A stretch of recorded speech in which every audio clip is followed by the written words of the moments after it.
Internal memory बढ़िया है। आप सभी साथी एक बार सभी अपनी अपनी जगह पे बैठ जाए। आप सबके बीच में अभी बहुत सारे वक्त बाकी हैं। जीतू भाई कटारस वो भी आपके बीच में बाकी है और बहुत सारे लड़ती बाकी हैं। एक बार जोर से नारा हो जाए, आपके जोश और जुनून से भर जाए और सलूम्बर के आसपास लगे हैं कि सोनारा भील की धरती पर इस बार जो प्रोग्राम होने जा रहा है वो शानदार होने जा रहा है। जय जोहार का नारा है, जय जोहार का नारा है, देश हमारा है। सोनारा भील की धरती पर आप सभी तमाम साथियों को मेरी ओर से हार्दिक जोहार एवं शुभकामनाएं। आज 9 अगस्त विश्व आदिवासी दिवस पूरे विश्व में इस शिल्प आदिवासी समुदाय के नाम से विश्व आदिवासी दिवस घोषित किया गया है।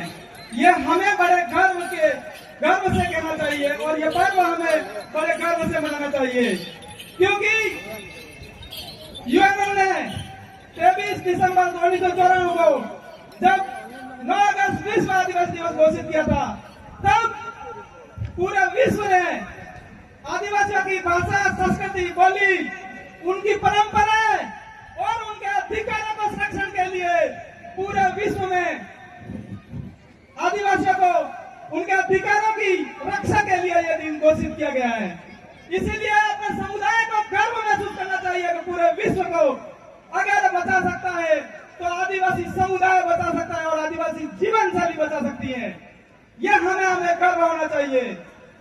जब यूएनओ में भारत के प्रतिनिधि तौर पे भारत सरकार यहां से जब प्रतिनिधि भेजते हैं, कहते हैं कि भारत देश में कोई आदिवासी नहीं रहता है।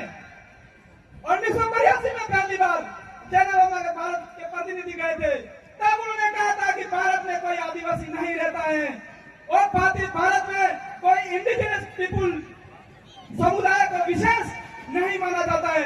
तो हमारे लिए कितनी दुख की बात होगी कि एक तरफ 5 जनवरी 2011 का जजमेंट इस देश का सर्वोच्च न्यायालय सुप्रीम कोर्ट यह कहता है कि इस देश का मूल मालिक आदिवासी है, तो ये भारत सरकार के जो प्रतिनिधि जाते हैं यूएनओ में, वो इस देश में आदिवासी नहीं रहते हैं। यह हमारे लिए बड़ी दुख की बात है। आने वाले समय में यही लोग 5 साल में एक बार आपके पास आएंगे, तब आपके पास ताकत होगी और तब आपको कहना पड़ेगा कि आप जब भारत के प्रतिनिधि के तौर पे यूएनओ में जाते हो तब आदिवासी नहीं है ये बोलते हो और आदिवासी के जो अधिकार है वो किसके हाथों में रहेंगे। दूसरी ओर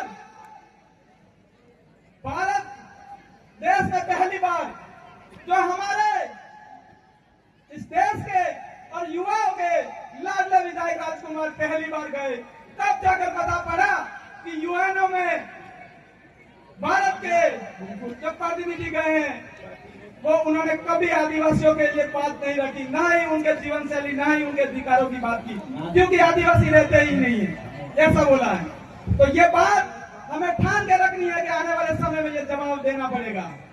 दूसरी ओर देश आजाद नहीं हुआ जब अंग्रेजों का शासन था, तब देश की पहली जब गणना हुई थी जब आदिवासियों का धर्म कोलम अलग था, और उसके बाद देश आजादी के बाद जो जनगणना हुई थी 1951 में, तब भी आदिवासियों का धर्म कोलम था। तो मैं ये कहना चाहता हूं कि सरकार जब अंग्रेजों के समय में जब हमारे पूर्वजों ने सबसे ज्यादा क्रांतियां लड़ी, फिर भी इतिहास के पन्नों में हमारी वो क्रांतियां हमारे पूर्वजों का नाम नहीं है। उसी तरह इनके प्रतिनिधि यूएनओ में जाते हैं और आदिवासियों के अधिकार को छीन के आते हैं। और आप सभी साथी को जोहार, धन्यवाद, जय विप्रदेश। बहुत बहुत धन्यवाद आनंद जी।